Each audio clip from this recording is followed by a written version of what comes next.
आज हम उस सवाल पे बात करने वाले हैं जो पूरा देश पूछ रहा है।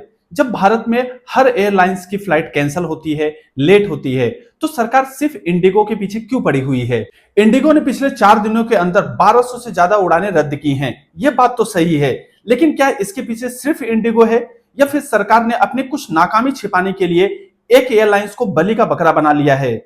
भारत में फ्लाइट लेट होने का नंबर 1 रिकॉर्ड किसी एक एयरलाइंस का नहीं है, बल्कि पूरे एविएशन सिस्टम का ही है। एयर इंडिया की फ्लाइट सबसे ज्यादा लेट होती है। सबसे ज्यादा शिकायतें भी एयर इंडिया की ही हैं। यहां तक कि इमरजेंसी लैंडिंग हो या क्रैश, इस मामले में भी एयर इंडिया नंबर 1 पे है। लेकिन फिर भी सरकार के निशाने पर इंडिगो क्यों है? बाकी सब एयरलाइंस के भी हजारों शिकायतें रोज आती हैं। यहां तक कि रनवे ब्लॉकेज, टेक्निकल ग्लिच, ये सब भी एयरलाइंस को झेलने पड़ते हैं। लेकिन फिर भी सरकार के निशाने पर सिर्फ इंडिगो ही क्यों है? डीजीसीए ने नया एफडीटीएल रूल लगाया, जिसमें पायलट और केबिन क्रू को ज्यादा आराम, रात की कम फ्लाइटें और लिमिटेड आवर की ही ड्यूटी दी जानी थी। यह रूल सेफ्टी कंसर्न के हिसाब से तो बहुत अच्छा था, लेकिन इसे अप्लाई कैसे किया गया अचानक से?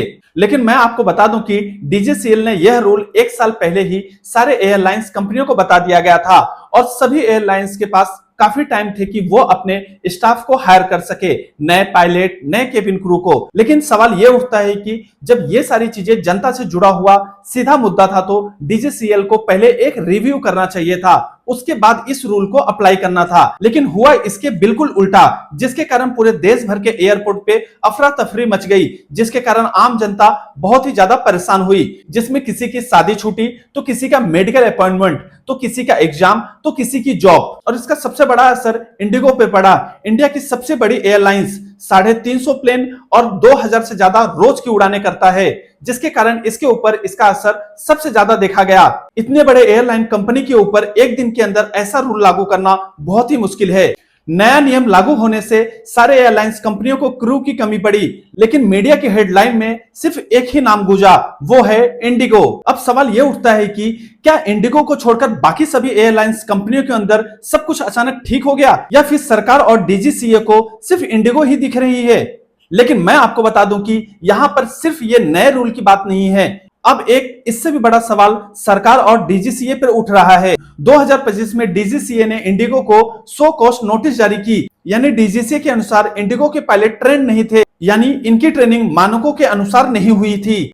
तो अब सबसे बड़ा सवाल तो यह उठता है कि अगर ये 1700 पायलट वेल ट्रेन नहीं थे, तो इन्हें उड़ान भरने की इजाजत दी किसने? इंडिगो हर रोज हजारों उड़ानें भरता है और लाखों लोग इनकी फ्लाइट में रोज बैठते हैं। तो क्या इतने सालों से सरकार जनता की जान खतरे में डाल रही थी, या फिर आज जब फ्लाइट क्राइसिस हुआ तो सरकार ने अपनी नाकामी छुपाने के लिए ट्रेनिंग इशू का बहाना बना दिया? यह सवाल तो सरकार और डीजीसीए पर उठेगा ही कि जब तक कोई क्राइसिस नहीं आया था, तब तक इन पायलट की ट्रेनिंग में कोई कमी क्यों नहीं दिखाई दी, और अब अचानक ट्रेनिंग कैसे याद आ गई? क्या यह सिर्फ एक ब्लेम शिफ्टिंग है?